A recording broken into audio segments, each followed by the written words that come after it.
Marjorie Taylor Greene is cuckoo for Cocoa Puffs. I know, I probably shouldn't sugarcoat it. But here's the thing. Well, we already know that gazpacho police, peach tree dish, Jewish forest fire starting space lasers makes Brad Pitt and 12 Monkeys look downright stable, it seems like she's getting worse. And it's not just the crazy. She's getting more desperate to defend the honor of her rotting gourd god, all while at the same time stomping her feet and jumping up and down and saying, look at me, I got Biden, we got Biden. And that's always followed by a hell of a lot of allegedlys and supposedlys. And while we don't have the actual proof yet, a friend of a guy who once bought a goldfish from the pet store around the corner from Hunter Biden said, yeah, they've got him now. The truth is, with each and every indictment of Donald Trump that is based in facts and evidence and is extremely and extensively well vetted, we can expect the Chaos Caucus to dial up the crazy every time. That is when Sporkfoot isn't slinging little insults on the floor of the United States House of Representatives. Look, I've been there. I had the wonderful privilege of being able to stand on that floor, and I was so overwhelmed with my reverence for the place and for what has transpired there and for what will transpire there in the future. And to see two trashy chicks catfighting over who gets to introduce damn articles of impeachment and who doesn't, it's just gross. And frankly, it's an embarrassment. In this episode, I had the pleasure of speaking with Lieutenant General Mark Hertling, and we talked about a myriad of things, not least of which is the degradation of our institutions under Republican control. Marge and her constant crap is the perfect example. But of course, the ultimate example is Donald J. Trump. We talked about Trump, the documents case, Ukraine, and much, much more. It's a great conversation, one I thoroughly enjoyed having. Check it out. So my guest this week is Lieutenant General Mark Hertling. Welcome. Thank you so much for coming on my podcast. It's great to be with you, Joe.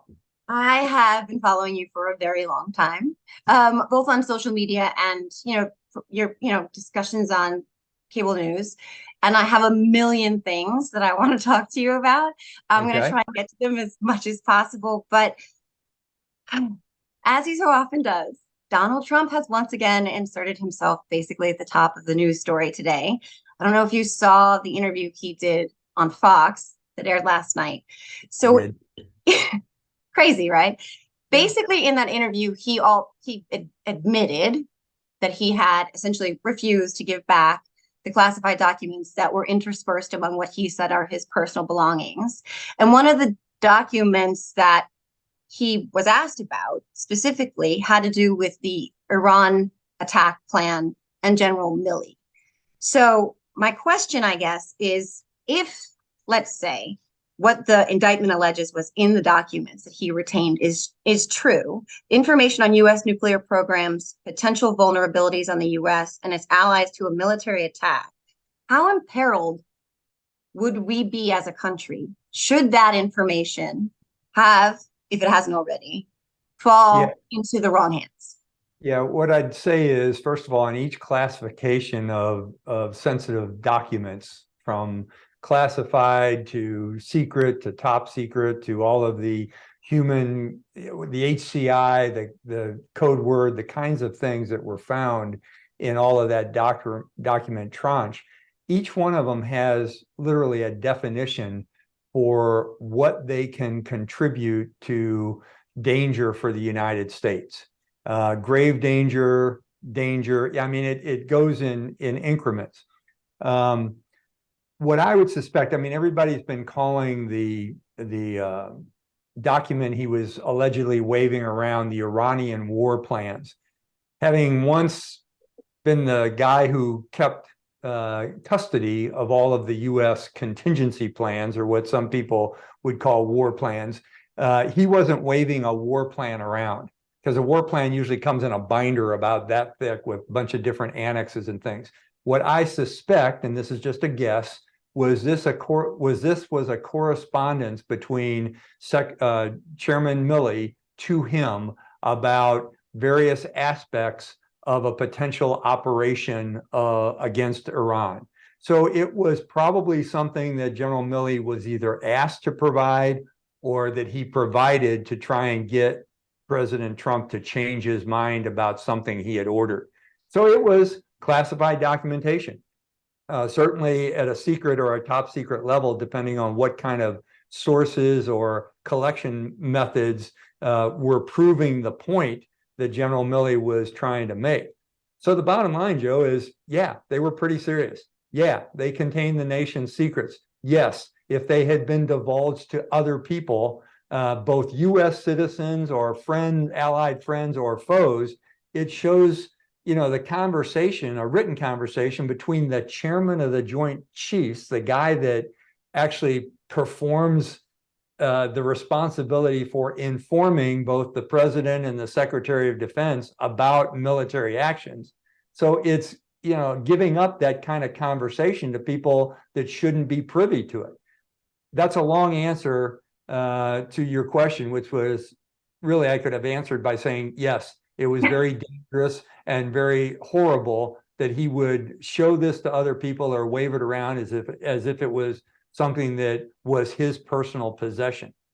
Right. And not that I would ever really encourage anybody to try and get in Donald Trump's mind, because that is a very dark place, probably very lonely place. But if you were to try to guess why, knowing a little bit about Donald Trump, why he would hold on to those specific documents and why he would have felt compelled to share the contents of those specific documents with Mark Meadows' biographers, I mean, what would you speculate maybe would be the reason?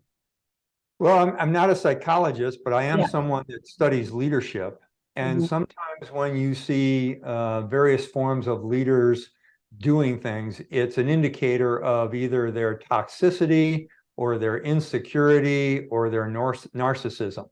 So if you have someone who's waving around a document and telling whoever he was telling, if it was members of the press or someone writing a book, see here, I've got this proof that General Milley was the one that started all this, it really gives me an indicator that he's very insecure and trying to push blame on someone else, maybe even in a case where blame wasn't deserved. This was just a correspondence between the chairman and the president about the potential for military action. So when you're using documents to prove how great you are or how bad someone else is, it's just a very poor form of leadership. But haven't we known from the very beginning that President Trump didn't really have a whole lot of the kind of leadership qualities that we expect in someone that's governing a nation?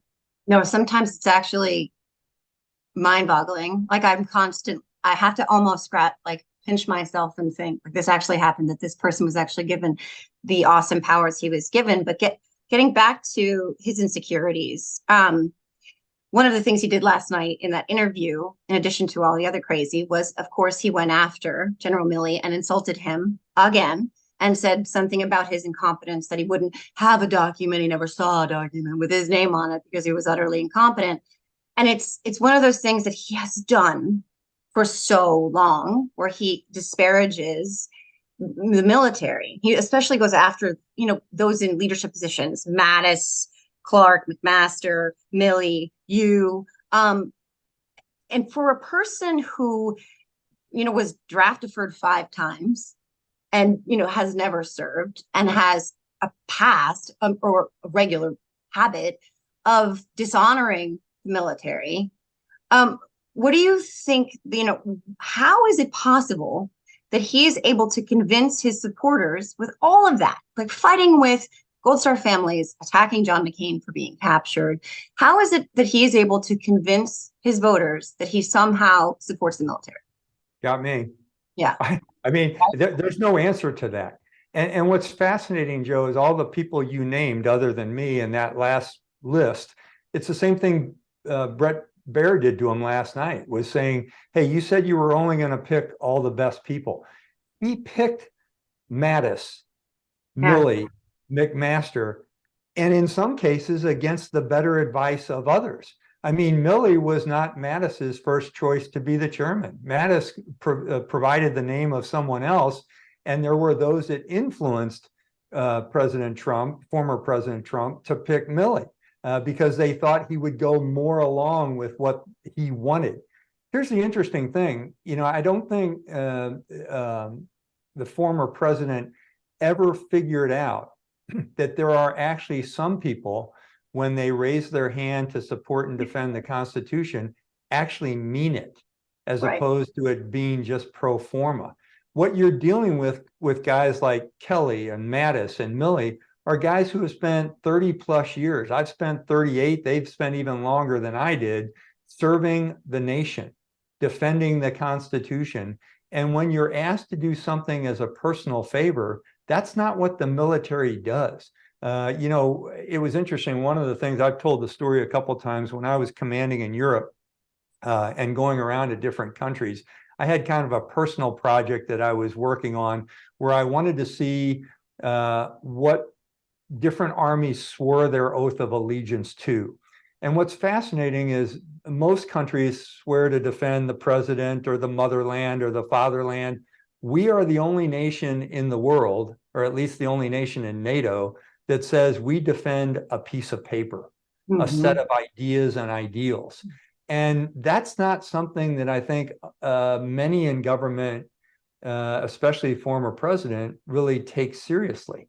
But guys like Milley and Mattis and Kelly and McMaster have spent decades doing exactly that under presidents from both sides of the aisle.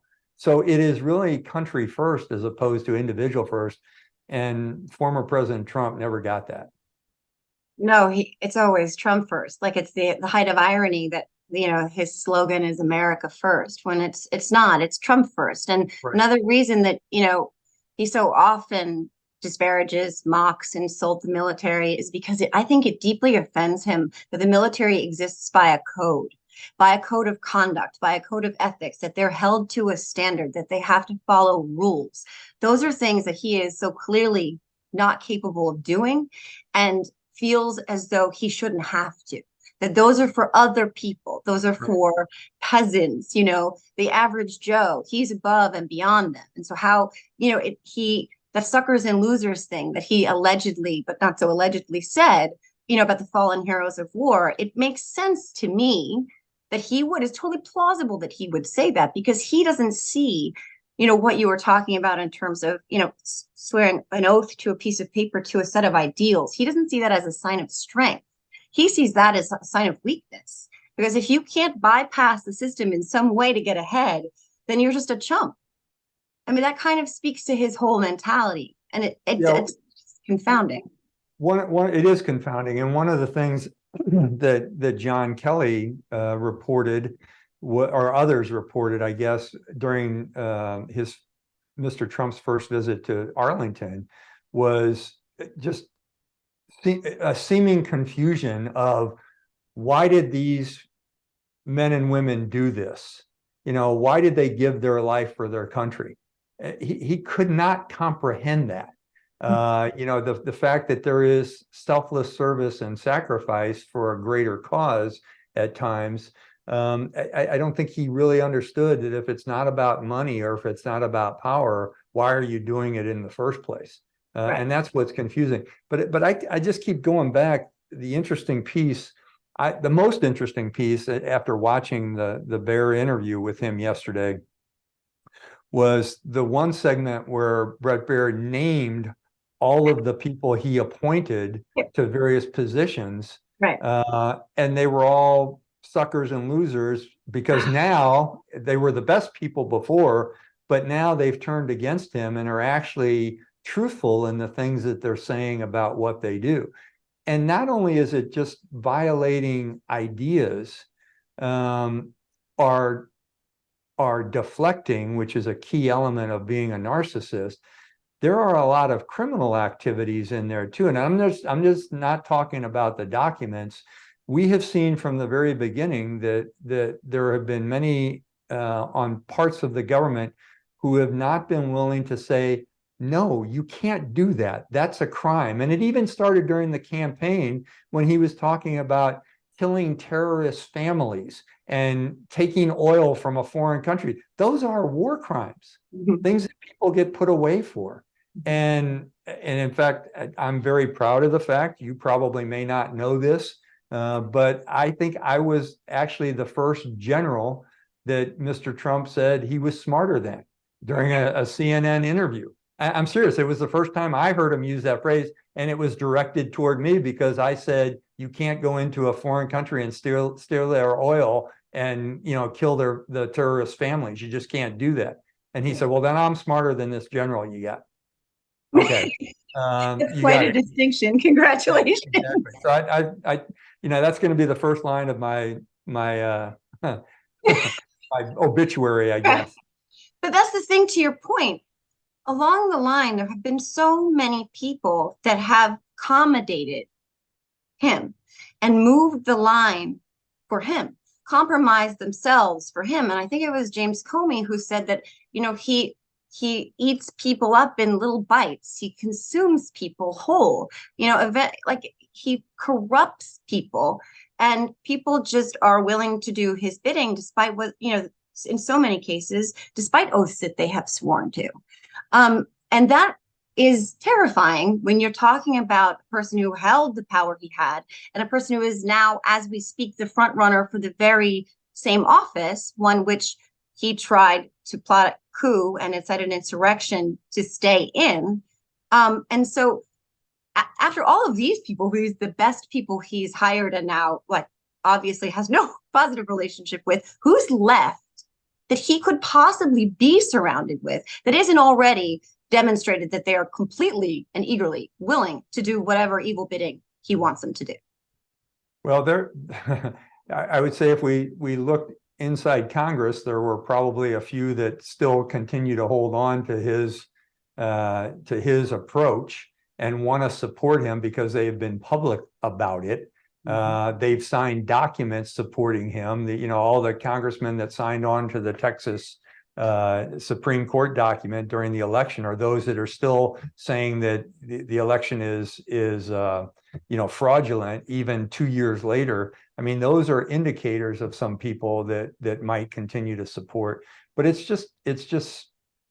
strange to me, Joe. I don't understand it. If I can say something, it's fascinating because you know, I first started working for CNN in 2014, right after I retired, when they asked me to come and be a military analyst. And my entire intent when I started performing that duty was to inform the American public about what the military does. And one of the things about the professional military is that you are apolitical. You don't choose sides, either Democrat or Republican. You stay in the middle and you just, you know, it's like, just the facts, ma'am, just the facts. And I tried that for so long until Mr. Trump came along, and I was put in a position by many of the anchors to comment on things that he said. And I personally had to make a risk assessment and a choice between standing up for what I believe are the ideals of our Constitution and how this individual was lying and suggesting criminal activity and doing things that violated that Constitution. And in the process of doing that, there are some that would say I violated that pledge for civilian authority over the military by speaking up against someone like this. That's a tough position to hold. But when you see someone who is damaging our institutions to a degree by either telling lies about the military or the court system or the FBI or whoever he happened to be telling lies about on a daily basis and degrading our institutions, and then later on mocking some of the things that we saw this guy mock, and then now stealing documents and allegedly being a contributor to seditious activity. We'll find that out later on. You can't keep quiet about that. I mean, you have to speak up on that if you're truly someone that believes in who we are as a people and as a nation. Right. And I remember at that time watching in real time and thinking, this has to be incredibly challenging and difficult for people like you because of what you just said. That wasn't a position you were used to, familiar with, felt comfortable in, felt was right as an extension of your title and your job and the responsibility that comes with that. But with him, I have found time and time again that extraordinary circumstances like he brings to the forefront require extraordinary responses. And in your position, that kind of commentary was required of you. It's actually, in my opinion, far more patriotic to speak up and say, look, this isn't what I would normally do in this scenario. This isn't something I feel personally tasked with. This isn't something that I signed up for, but as an extension of my duty in the, capacity that I hold, I have to stand up and speak out. And I cannot imagine I walking in your shoes and having to go through that while also witnessing this person who's the commander in chief, attacking the very notion of all the things you represent and so brazenly doing that and so undeservedly doing that. Not that anyone would, but I mean, I watched that and I thought, because, and I was going to get to this because this is a sort of personal pivot a little bit, because I come from a military family. I have been surrounded by the military since I was born. My dad was an Army reservist, lifetime working for the Department of Defense. I have a sister and two brother-in-laws who are Army, a brother who was a Marine. I have a sister who flew after 9/11 in the Air Force and did bombing runs over Tora Bora. I've been surrounded by military bases. I've been to any number of, ceremonies, and I have the deepest, most profound respect and admiration for the troops. So it's a two-part question, because there's one part of that question is personal to me, because you stood up and you spoke out where you saw wrongs that were clear. But I have family members who served, who support him, despite all of this, despite all of that. And I just don't understand it. So that's my first question. How does that happen? Well, I don't know how it happens. I mean, I'm so dumbfounded by a lot of the things that we've watched over the last couple of years, according to this individual, and many that are like him, by the way, and we can talk about that in a second too. But for me, I was involved in several projects that looked at the Army's values. What we train our basic trainees to believe as soon as they become part of the force. And this is a relatively recent kind of thing. The Chief of Staff of the Army dictated what he thought were the 7 Army values back in the 90s, and we've since kind of continued to play on them. And they are loyalty, duty, respect, selfless service, honor, integrity, and personal courage. You can remember those 7s because the acronyms spell out leadership. But the ones of personal courage, stand up and speak for what is right, maintain your integrity, selflessly serve the nation. I mean, I take all of these duty, as you said before, I take all of them very seriously. And, we can talk to politicians about different ideologies or policies or plans or how they view the world. That's one thing. Fine, let's have those kind of discussions, because pulling together both sides of the aisle on that should make a better country. But that's not what's been happening lately. It's become more of a power trip, a money trip, and it's my way or nothing. And that's contrary to what we should be believing as a nation. So I don't know how to account, because truthfully, I have relatives in the same situation that you do. And when I have conversations with them, they seem to go against, Aristotle had the logos, pathos, and ethos, logic, passion, and reason. People have tended to throw away the logic and the reason and only focused on the passion based on opinions that aren't based on fact. And I think that's where we're faltering today. And I wanted to transition a little bit to the so-called instances of other politicians, not just Mr. Trump, claiming that the military is horrible today and it's going downhill. and they're woke. Mhm. And, it's hurting the institution because what the military does is try and build teams that complement each other and that are contributing to the greater whole. And by having folks throw out these terms and these slanders, it only does things that destroy. And that's what we see ourselves in right now. One part of our dynamic is folks that want to build the future of our country. The other one wants to continue to tear it down by insulting or saying how bad things are. I don't know. I can't answer your question, Joe, and it's a good question. Why are there people out there who won't have a conversation tinged with civility and respect? It doesn't make sense to me.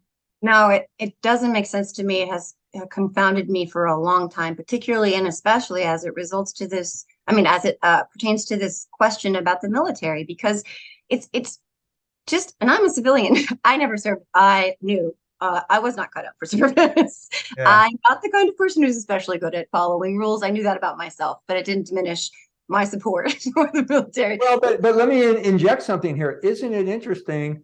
The majority of people that are claiming the military is horrible and they're all woke and things are the vast majority have never served either. Right. I don't think you see a whole lot of people who have actually served in the military saying that it's woke. There's a few, but not many. Well, probably for the reasons you described, because no matter what they think politically, they know that dismantling or harming the institution as a whole is not something that they would ever want. It's absolutely contradictory to what every message that they've ever received and delivered about the institution itself. And you're right. Like we look at the Trumps, for instance, a family who have never known a day of service in any of their lives. And like I said, again, 5-time drafted for Donald Trump. None of his children ever served. I don't think anyone in his family ever served. These are people who are quick to criticize because they have never walked a day in those shoes. But it's also interesting to me, and I was going to get to this as the second part of this question, because and maybe you don't have an answer for it. I don't know, because I can't figure it out either. It's, again, speaking just from a personal place here, because of the deep respect that I have for the military and the lifetime I've been surrounded by it. What has always driven me crazy is that the right has somehow co-opted this idea that they are the ones who support the military, right? That they have actually co-opted the flag. And I fly an American flag outside my home. I have for as long as I can remember. And again, I support the military. I have for my entire life. But it just, when you're talking particularly about people who've never served, this idea that someone like me doesn't have any respect for the men and women in uniform, when you have Republicans out there voting against legislation to provide health care for toxic burn pit survivors. Yeah. It just, I don't understand, where's the messaging issue here? Like, how do we reframe it so that that's more accurate? Because that's just not an accurate representation. No, it's not. It certainly isn't. And I mean, I think we could tick off across the board. Now, not supporting, in my view, not supporting a piece of legislation. There are various reasons for not doing that, but truthfully, it does seem like the ones who are saying law and order, support the military, et cetera, are the ones that seem to be vilifying all of those same institutions they claim they support, and that doesn't make sense to me. No, and you see it from the military perspective, and then you see this sort of double standard that they make when they say they back the blue, and yet they advocated for the attack on our Capitol Police, and still to this day want the release of those being persecuted for those attacks. And it really does just smack of hypocrisy on its face. Yeah, well, you bring up the interview as the major item in the news today. But there was also another major item, and that was the report in the Washington Post by Carol Leonard on the slowness, let's put it that way, of the Justice Department to do something about senior actions during the January 6th trial. Okay, to me, that's not a damning of the entire Justice Department. It is an indicator that something may not have been done the right way by a few individuals, or people made decisions that were perhaps flawed. And in those cases, whether it's the military, the Justice Department, the FBI, the CIA, name the institution, I don't care which one it is, you say, okay, we've got a problem here. Let's take a civil look at this and see what caused it and how to fix it. But that's not what we do. There are some on both sides. Well, there are some primarily on one side of the aisle that will say, destroy that entire institution. Do away with the FBI. Hell, we got a senator right now, Tuberville, who's destroying the military by not allowing people to assume positions because he doesn't like one thing the Secretary of Defense is doing. Seriously? You kidding me? That's someone that backs the military right there. Yeah, let's destroy and really cause chaos inside the institution just because you want to make a point with the Secretary of Defense. It's just horrid. Talking about the weaponization of government, right? Like we have senators who are using the levers of power to punish people for positions they don't like, because I mean, that is exactly what they're accusing the Department of Justice and the Biden administration of doing when they're the ones actually doing it. Right. But they're only doing that when they're not writing a book about manhood or what makes manliness correct, And don't even get me started on Tuberville, because I have often said that I think that the dumb and evil bench in the Republican Party is deep as fuck, pardon my French, but he might actually consistently earn that top prize because, no offense to stupid people, but Tuberville, really, I mean, I guess he was a good coach. I'm going to give him that. But as far as everything else goes, it's unbelievable. And I want to just touch on it because I wasn't going to talk about that report, especially about the Department of Justice and some of their slowness. And I agree with you. I think that it's easy for us to all armchair and say, oh my God, these are crazy mistakes. Impeach, remove, have them fired. Garland needs to go. Chris Wray needs to go. And it's like every institution has had to, I think, learn where the fissures are, because Donald Trump keeps coming in and exposing these cracks that they may not have known existed because no one has ever before come into an office and tried to expose them. So it's like, I get it. Every institution is going to make mistakes. They're all going to evolve and grow. And yes, I am disappointed that it feels like the Department of Justice made political considerations while trying to look not political when it came to Donald Trump and January 6th. But I think that it's very hot-headed and not realistic or reasonable of us to be reactionary to the point of mass firing people. I think that it really does speak more to what Donald Trump has forced these institutions to do, to accommodate the weight that they have to carry without succumbing. You know what I mean? I just see this cartoon all the time when it's something about the Department of Justice. And it's this scaffolding or something trying to hold up the idea of justice, and Trump and Barr at that time, pushing down on it. And that's sort of what it feels like, particularly with January 6th. It's like, these are extraordinary times. He's an extraordinarily damaging and undermining and democracy destabilizing things. And they're all going to have to find their footing with these extraordinary circumstances that they may not have anticipated them having to do. Right. Yeah, no, that's exactly right. And when you're talking, and just to continue that conversation, when you're talking about holding people accountable, it very easily rolls off your tongue. Yes, law and order, hold people accountable, no one's above the law. But seriously, when you're in a position where the person you're dealing with is a former president, you better have your act together really well. And that may take a little bit more time. I'm not making excuses for it, because it seemed to take too much time in my view, but you do understand. I mean, today we're talking about the interview with Trump and documents and the Justice Department. Let's go back 2 years and look how the entire institution of the medical profession was disrupted by a group of people that know absolutely nothing about medicine, and yet they've damaged the reputation of those who have given their lifetime to keeping America safe and healthy. It's sad in my view. And by the way, that's still continuing today with the craziness between Rogan and RFK and Dr. Hotez, which is I just mean, sometimes I actually think to myself, we live in a time of extraordinary access to information, to facts, right? And yet it's the stupidest time to be alive in the history of the world. And I just want to even like gentle to that, to go back to this idea that they had to make sure that their T's were crossed and their I's were dotted with ever coming for Donald Trump in any legal capacity. They had to, you're right, 100%. They had to be very deliberate. And sure, Jack Smith puts together one of the most comprehensive indictments with all the receipts and photographs and audio recordings and admissions and his own lawyers testifying essentially against him, and all of that huge swath of facts. And despite it, what are people saying on the other side of the aisle? Fake news. It's a hoax. Two-tiered justice system. So it's interesting because Jack Smith did come to the table with this incredible, document, this indictment that is just, they've said, one of the most, even Bill Barr said it's incredibly. Which, by the way, if I can inject this, it's probably only about 10% of what they have.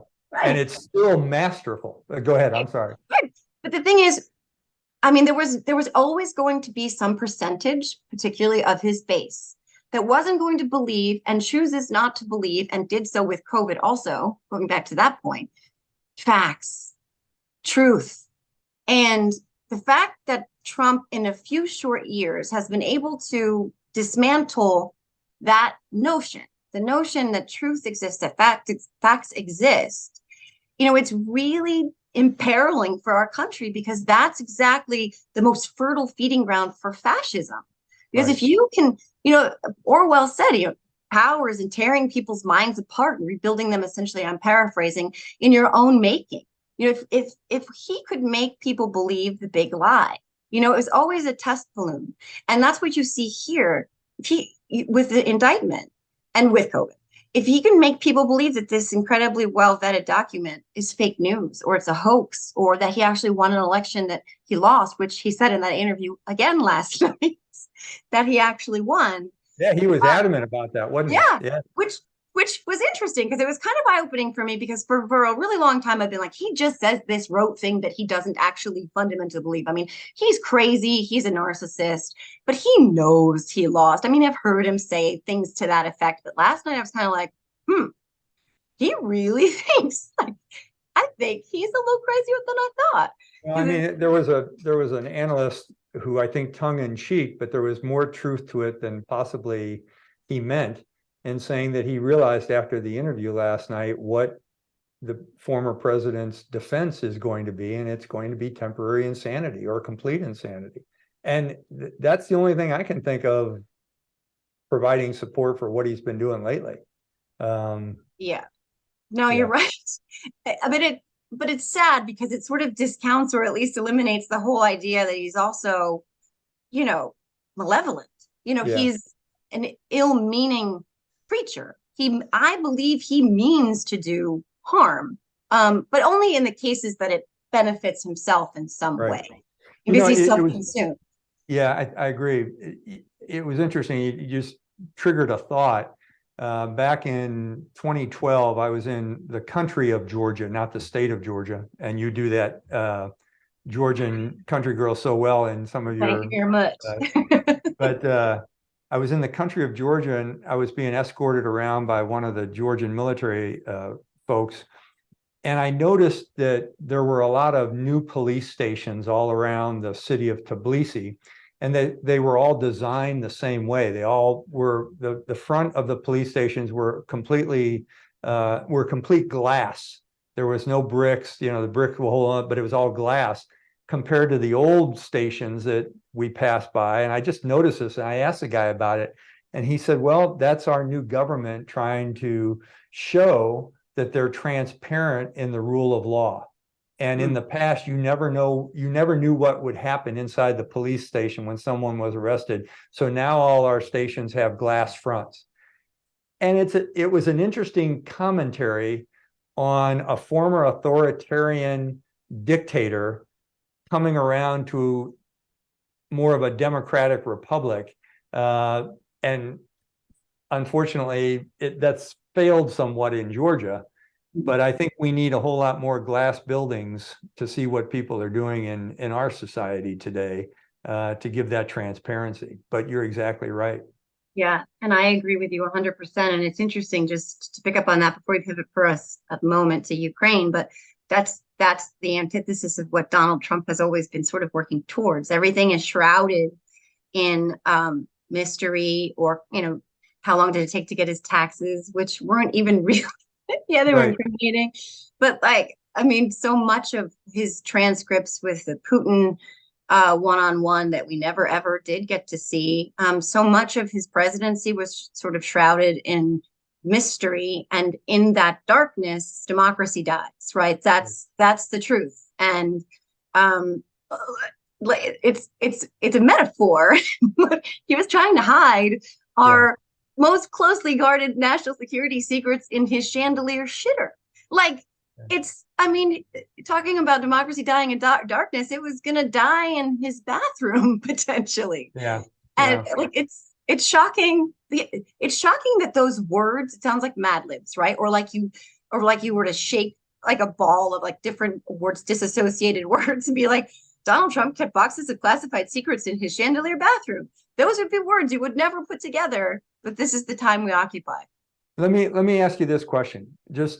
I'm taking an informal survey here. Okay. So if you had been, I know this would never happen, but if you had been a vacationer at Mar-a-Lago and you happened to go into a bathroom, or you were in that grand ballroom with all the boxes on the stage, and you were there with a group of other people, and you knew that those were boxes from the Trump administration and they didn't have any seals or locks on them, would you, JoJo, have gone up to one of them and just kind of taken a peek inside?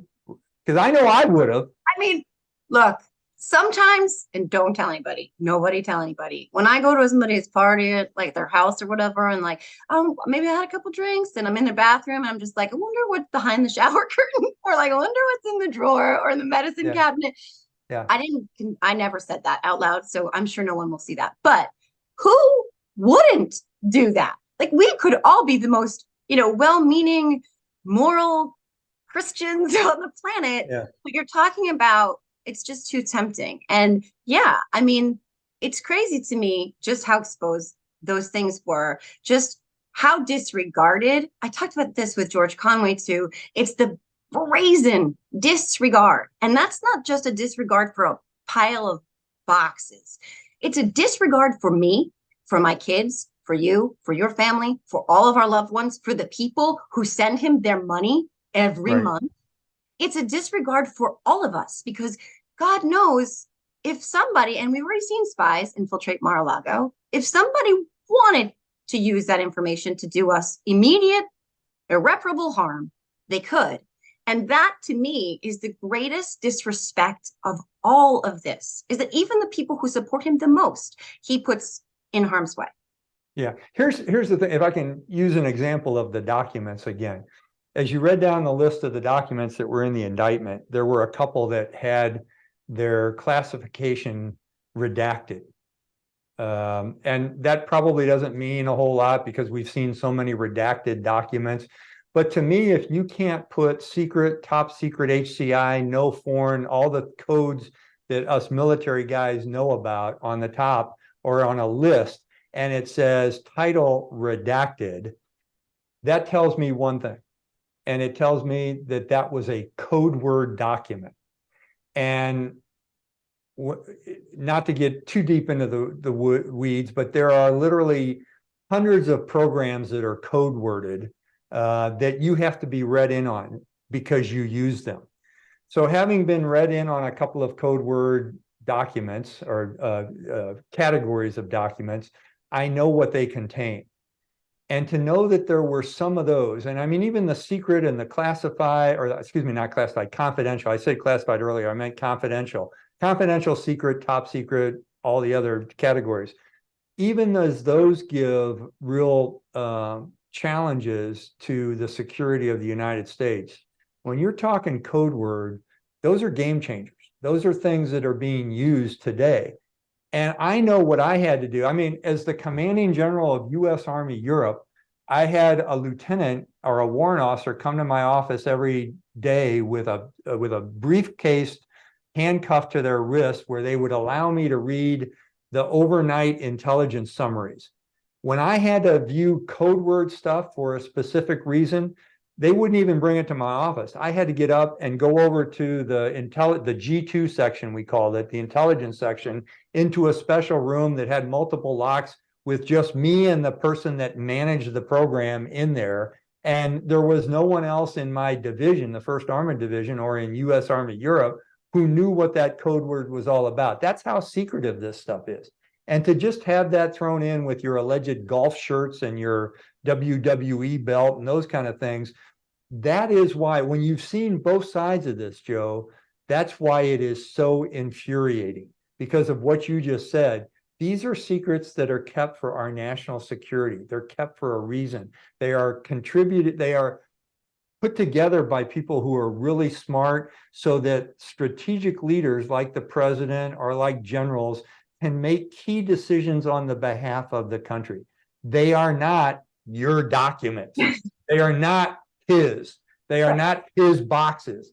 They are property of the United States government for a specific reason. Right. And intended to keep us all safe. And Right.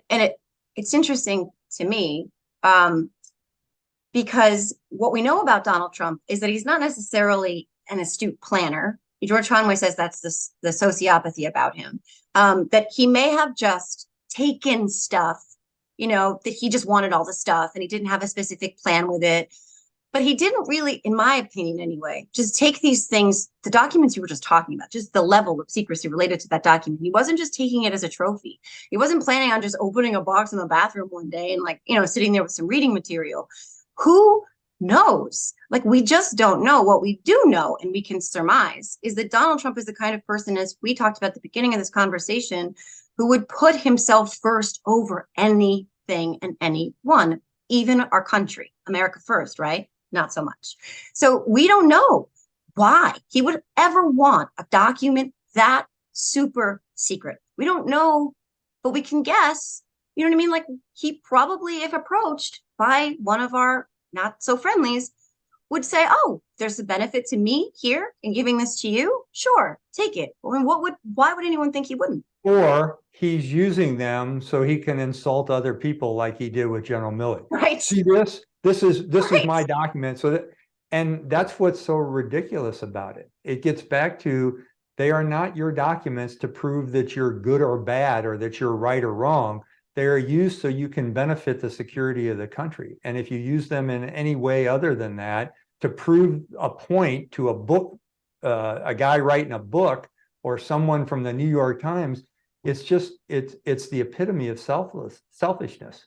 And the byproduct of a deeply, deeply malignant narcissist, because he's always been on this crusade to prove he's worthy, he's legitimate, that he's valid, that he's important.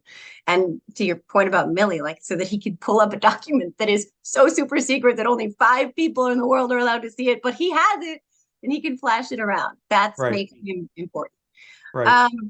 Well, I know we have gone way over, but if you can indulge me to just touch base really quickly on Ukraine, because I know this is something you talk a lot about. And so if it's try and wrap up the conflict in Ukraine in about 4 minutes, if you can. My question, something I'm concerned about, is because of the loudest, angriest voices like Marjorie Taylor Greene and Matt Gaetz saying, we need to get out of Ukraine, we can't support Ukraine, and the push from some on the Republican side of the aisle to get us to leave and to stop supporting Ukraine. Do you think that there is the support? My son is sneezing. The support is on the wane at all in terms of the United States position? I think there's a danger of that possibility, but the drum I'm going to beat, Joe, is that this is a multi-generational fight. This is the equivalent of the West versus Hitler or Mussolini or JoJo during World War II. This is something we can't fail at. We cannot fail to continue to support this nation in a fight for their sovereignty and their security. And for their criminal accountability against an individual who's committed thousands of war crimes against an entire population. Are the Marjorie Taylor, am I concerned about Green or Boebert or Gates or any of the other, what term should I use? The other extreme members of Congress, let's put it that way.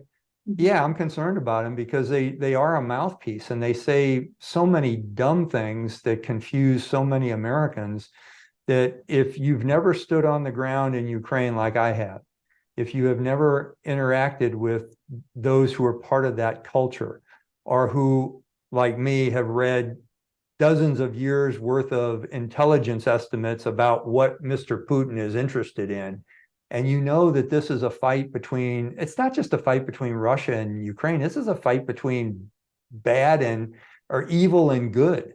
And if we don't stand up for good, then we've sort of lost our way. Now, it's more than just, the yellow ribbons and the, we support Ukraine. There's a significant resource allocation that's involved in this. We have done a significant amount over the last year plus to help them.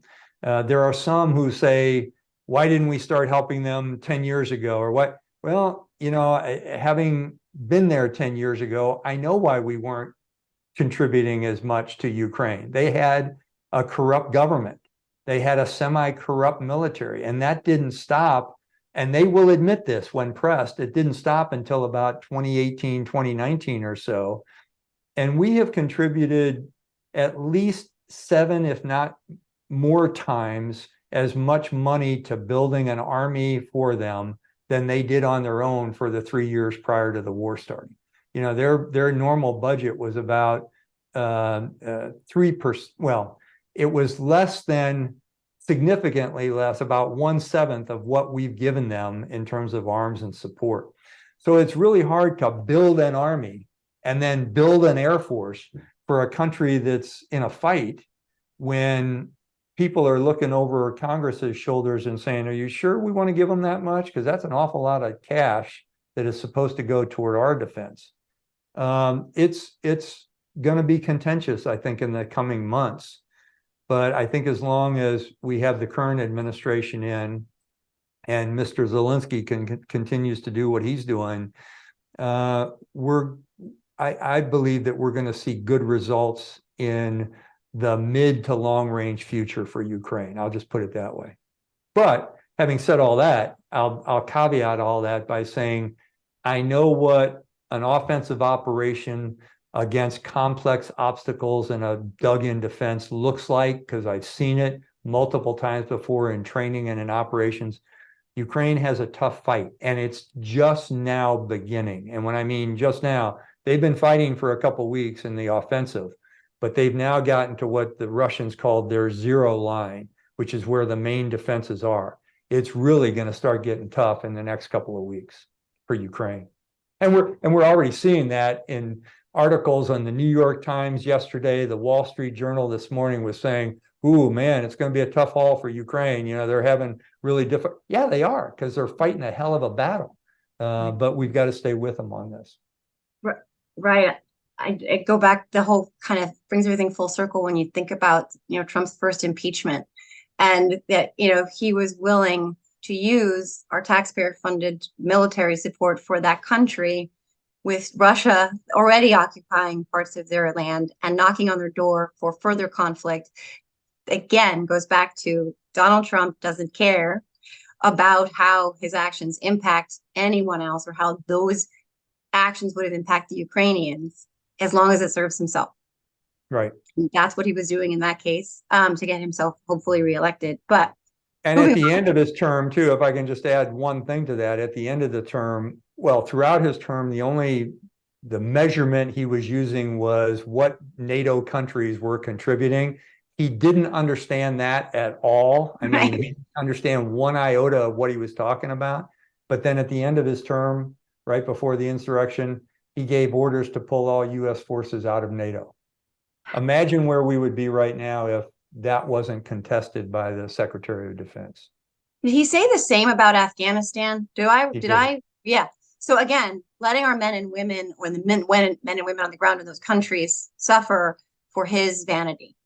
Yeah, and you're not old enough to believe this or to remember this, but I think there was this thought like, I dream of Jeannie. You go like that, and suddenly all the forces are out and everything's good, and it's just it's not the way the world works. Right. Yeah, so many things related to Trump are fictional, imaginary. He's a fictional person who loves the military and loves this country, and he's devout, and he's, chaste, and all the other things that have been manufactured about him, and that he supports our military when he was willing to imperil their lives very, very quickly to serve his own needs. But we can't obviously wrap up all of that in the minutes that we had. So I'm going to do rapid fire 5 random questions. Are you ready? Okay. Sure. Let's learn a little bit more about you that we may not know from your social media and television appearances and impressive military history. Okay. Are you ready? What's your favorite family recipe if you cook? Or if you don't cook, what's your favorite recipe that you have? That you know? My wife makes a mean. I don't cook at all. I can barely boil water, but my wife makes a mean lasagna and an unbelievable chicken parmesan. Okay, so she's Italian. No, she's French, German. We just like Italian food. It's our favorite food. Okay, well, I applaud that. That is amazing. I cannot make either one of those two things. Okay, what kind of music are you into? Oh gosh, all kinds. Seriously, except country western. No country western. No so rock, pop, rap, classical, soul, you name it, I like it. Okay. Metal? Heavy metal? Do you like heavy metal? It depends. I'm with you on I'm same about country, and I'm not a big metal fan. Okay. Do you have any pets? Used to, don't right now. Dog lover. Okay, sorry about you. Always black labs. I had a chocolate lab for 12 years. He was crazy. He was, but he was insane. Great dogs. Okay, last 2. What is your favorite place you've ever traveled to? Oh man. Well, I'll share this with you, JoJo. When I grew up, I came from a poor family and happened to have a great high school guidance counselor who suggested West Point to me. I had never, before I went to West Point, I had never been outside the city of St. Louis, which is where I grew up. So it was my first time on a plane, first time outside of Missouri. And since then, the Army has allowed me to go to, by last count, 119 different countries. So I guess favorite, I'd say Germany. Germany is a wonderful country. Belgium, Italy, Croatia. I like Ukraine a lot. Ukraine's got a great culture, and I hope they bounce back. I've been to the Far East. Not a big traveler in the East though. Been to Japan, China, Korea. That's it. A little bit in South America. Those are good too. But I can't give a favorite. Have you been to Lebanon? That's my dad's. Oh, but my dad was born in Damascus, Syria, but raised in Lebanon. No, I can't. I'm sorry. I was just going to say something, but I realized I can't because it's sort of classified. But didn't you know that's okay now? Yeah, that's okay. Well, I'll just put the information in my bathroom after you tell me. It was in my sock drawer. I can't talk about it. But I was in Lebanon several times. Yes. I have to go. I have to visit. Okay, last question. What is your favorite way to unwind? And I'm sure it is not to talk to me for way over the allotted time. I'm a cyclist. I'm a bicyclist. Oh, okay. And I like to do that. I swam and played water polo in college, then started running until my knees got bad, and then cycling allows me to go out. I just came back this morning from a 25 miler, so it's good. That's awesome. I'm a walker. I feel like if I don't get a walk in at least 2 miles, 3 miles a day, then I'm not like myself. So I get it to a certain degree, but I appreciate it. Yeah. I thought one of the questions for sure was going to be because of my so-called notoriety and being able to rap the entire soundtrack from Hamilton. that you were going to either ask me that or what my favorite Broadway play is, which is now I'm kind of conflicted between different plays. Well, now you have to do this. Okay, so my favorites, I recently saw Hadestown, Okay. which Oh, was okay. phenomenal. I understand Pearly Victoria is coming back, and that's supposed to really be good. And that's starring the guy that was played Burr in Hamilton. I'm drawing a blank on his name. Can't remember his name. I'm sorry. But yeah, Hamilton was my favorite for about 6 years, and now I'm into Hadestown. Well, I have a friend named Ashley, shout out Ashley, who is a theater buff. I mean, that puts it mildly. She has a TikTok where she talks all about going to the theater, and she is very connected to theater, goes, I think, to something every night. So she'll love this conversation. Well, what got me turned on to it, truthfully, I'll go back to the story about West Point. When I flew to New York, I bedded down in New York City. The next day, I was in 1st of July, I was supposed to go to West Point to start my cadet life. And they had a bunch of us cadets in a hotel in New York City, and we got free tickets for a Broadway show. And it was the first one I ever saw, and it was just jaw-droppingly cool to watch this. It was Porgy and Bess. And ever since then, I've been a huge Broadway fan. I love that. I don't think many people would say, oh, well, your admission to West Point made you a huge theater buff, but you don't have to each his own, and everyone, we're all a tapestry, right? Well, exactly. I love that story. I cannot wait to share this with my friend Ashley. She's going to think that's super cool. And I cannot thank you enough for being so generous with your time today. I told you at the top, I had a lot to talk to you about. Well, it was great. It was fun. We covered a lot of subjects, didn't we? We did. We really did. But we'll get to the wrapping next time. Okay. And I promised not to curse on your show to some people. And they said, because I guess you got George Conway to say quite a few obscenities. Is that true or no? I mean, well, yeah. I know George now a couple of years, so I feel like I wouldn't even notice if he drops an F-bomb or two. But I appreciate you saying you wouldn't swear. I only swore once. So that for me. Oh, you did twice. Yeah, but it's okay. Who's counting? It's okay. You can do that. It's your show. You can do anything. For me, that's kind of good. So, I mean, in Jersey, those are periods, exclamation points, and commas to anything we're going to say. So I'm proud of myself that it was only 2. Thank you for saying you wouldn't swear. One more thing, since you just mentioned New Jersey, your governor is kind of a friend of mine because he was the U.S. ambassador to Germany when I was the commander of U.S. forces. Did you know that, Governor Murphy? I did not know that about my governor. I love my governor. He and his wife are really, really cool people. Really cool people. I'm so proud to call him my governor. I honestly, I love my state. I've lived abroad. I lived in Ireland for a while, lived in New York, I've lived in Michigan, I've lived all over the place. And I came home because I love the Garden State. And I'm really proud to call him my governor. God knows we've had some doozies. So yeah, you have. You have. And just a side note about West Point, my dad, again, love for the Army, love for all things military, would bring us to West Point for a football game every single fall. I think it was always the Army-Navy game, if I recall correctly. And somehow, I don't quite know how, I really don't know how, he would always get us access into the PX there on the base, which would look like a freaking mall. And so one of my memories from very young to adolescence was going to a football game West Point and going to the PX and being able to buy whatever perfume I wanted because it was duty free. Right. Exactly. Right. That's great. Anyway, thank you so much for this conversation. Thank you for your service. Thank you for your insight and your voice and your advocacy. And thank you for sticking to the oath that you swore. It means to me, that is what is patriotic. That is what it means to be American. Thanks, Joe. Keep doing good stuff too. Okay. Love your stuff. I don't have a quiet setting, so it's not an option.